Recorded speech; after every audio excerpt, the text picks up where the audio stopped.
December 18th, a great day for the Constitution of the United States. A sad one for America that the President's reckless activities necessitated us, our having to introduce articles of impeachment. May I thank our 6 chairs who for a long period of time have been legislating, investigating, and litigating.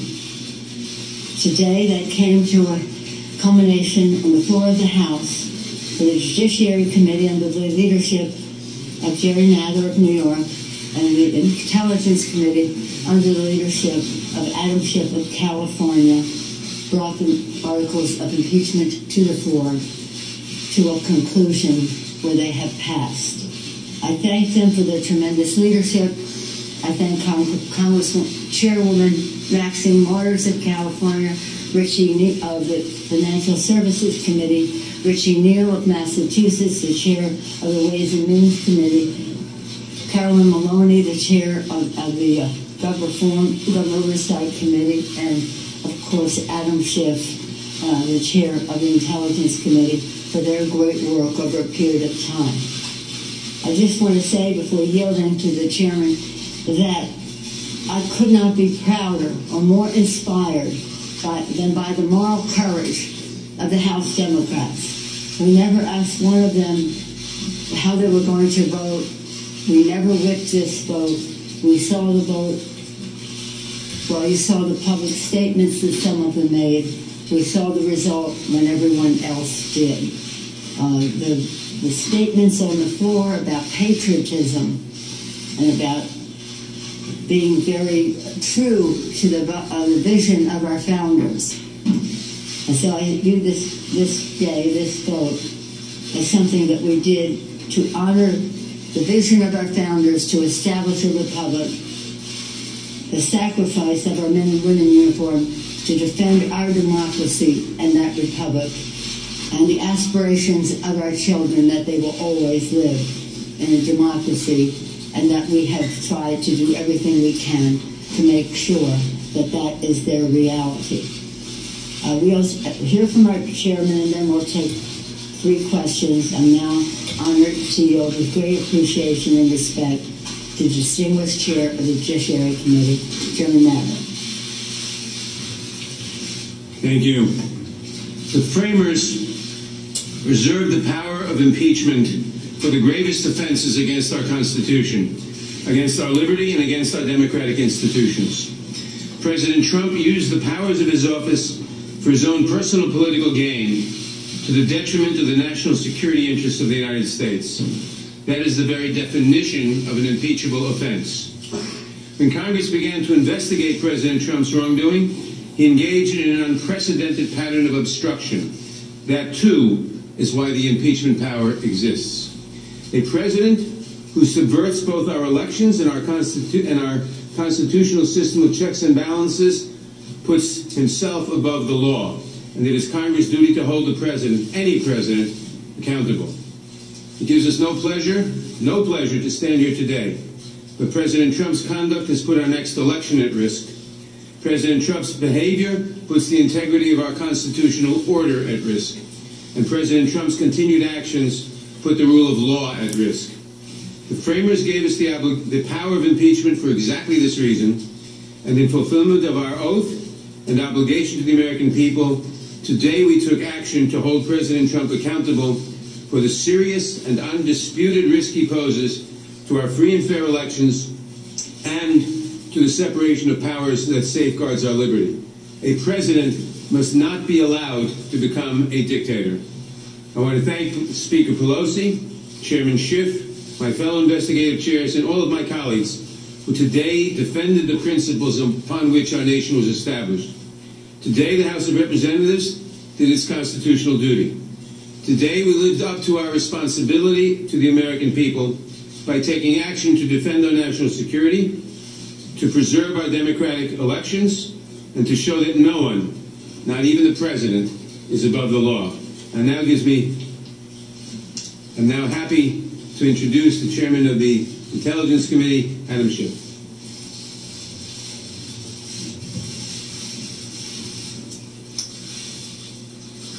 The President of the United States has been impeached for now only the third time in history. The President of the United States should be tried. And the question is now whether Senator McConnell will allow a fair trial in the Senate, whether the majority leader will allow a trial that involves witnesses and testimony and documents, a trial that should be fair to the President, yes, but should be fair also to the American people. The American people want to hear from people like John Bolton. The American people want to hear from people like Mick Mulvaney. The American people want to see what's in those documents that the President has been hiding at the State Department, in the Office of Management and Budget, in the White House itself. We have done our duty here in the House. We have upheld the Constitution. We have done as the framers would have us do when a president abuses his office and obstructs a co-equal branch of government. The question now is, will the Senate uphold its duty? Will the senators uphold their oath? Do the senators want to hear from the witnesses? Do they want a real trial? We have to hope that they do. The reason we undertook this extraordinary step is because the President not only abused his office, but threatens to abuse it again. Threatens to interfere again by inviting foreign interference in our election. The remedy isn't complete as long as the President is free to continue to invite foreign interference in our affairs. I just want to close by thanking the Speaker for guiding the Congress through this tumultuous time. There's no one, I think, who could have guided the Congress with a steadier hand or with more insight and intellect than the Speaker of the House. And I also want to thank my colleagues, in particular, so many new members of the House who have displayed such courage, who have shown that they truly have the courage of their convictions. Thank you.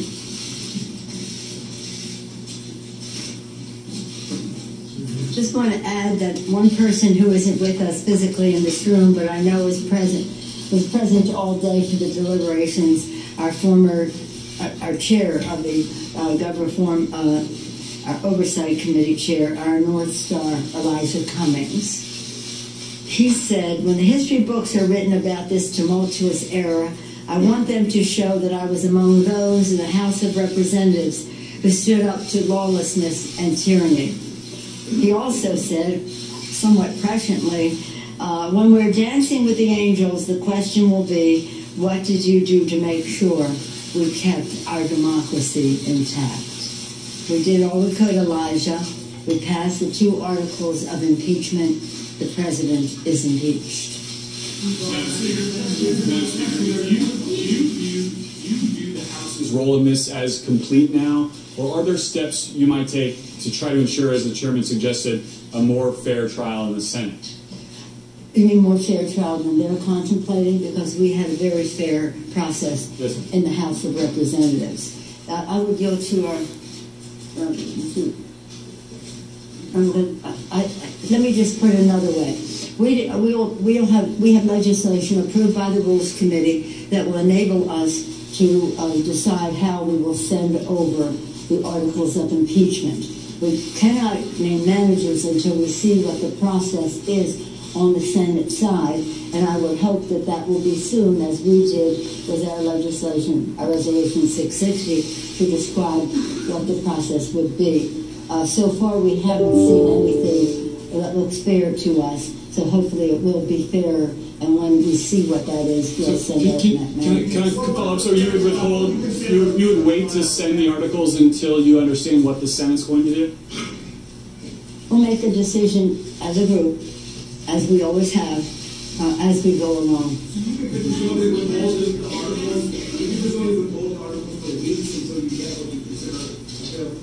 Well, again, we'll decide what that dynamic is, but we hope that the resolution of that process will be soon in the Senate. Cheryl, did you have one, Cheryl? Did you have a question, Cheryl? Yeah.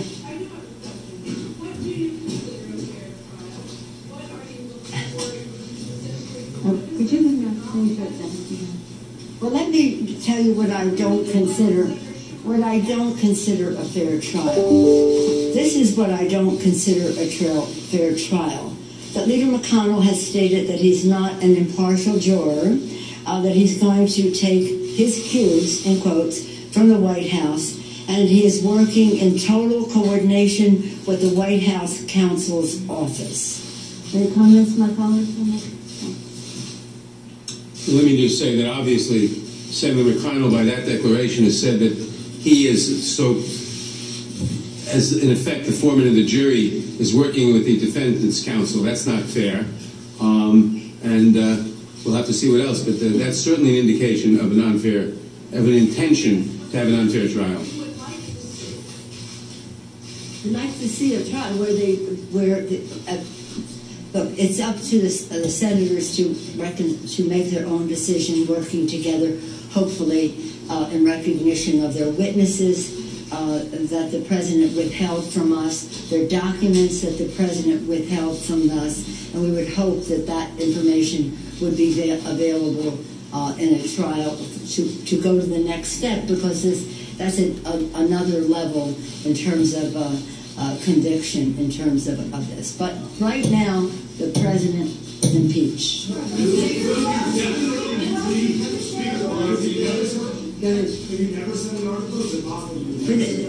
We're not having that discussion. We have done what we have set out to do. The House has acted on a very sad day to protect and defend the Constitution of the United States, to do so in a manner that was fair, even though the other side was mischaracterizing it. Nonetheless, it was fair and appropriate and urgent. So we will make our decision as to when we're going to send it when we see what they're doing on the Senate side, but that's a decision that we will make jointly. You're starting to act like another country. Don't shout, okay? Who's not going to shout a question? Yes, sir.